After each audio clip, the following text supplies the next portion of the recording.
பஞ்சு முறுக்கு மந்த்ரா கடலை எண்ணெயில நானே பண்ணுது. ஒரு சேலஞ்ச், உங்களால இந்த மாதிரி முறுக்கு செய்ய முடியுமா? மந்த்ரா கடலை எண்ணெயில முறுக்கு செஞ்சு பாருங்க. ஓகே.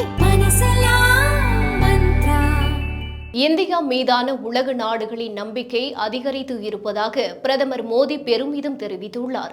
இது தொடர்பாக டெல்லியில் நடந்த பொருளாதார மாநாட்டில் பேசிய அவர், உலகம் நிச்சயமற்ற சூழ்நிலையில் இருக்கும்போது இந்தியாவின் பொருளாதார வளர்ச்சி 7% இருக்கிறது. உலகின் 2 பெரிய பிராந்தியங்களில் போர் நடக்கிறது. உலக பொருளாதாரத்திற்கும் எரிசக்தி துறைக்கும் இந்த பிராந்தியங்கள் முக்கியமானவை. உலகளவில் நிச்சயமற்ற அசாதாரண சூழ்நிலை இருக்கையில் இந்தியா முன்னேற்ற பாதையில் பயணித்துக் கொண்டு இருக்கிறது.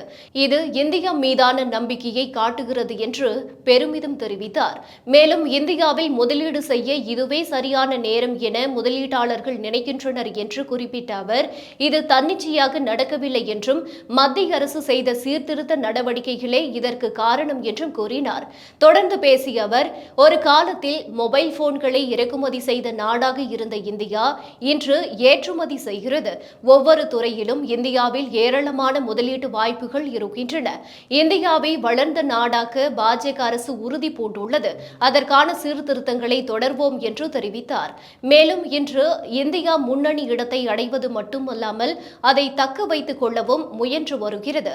உள்கட்டமைப்பு துறையில் முன் எப்போதும் இல்லாத வகையில் இந்தியா முதலீடு செய்துள்ளது என்று பிரதமர் மோடி பேசினார்.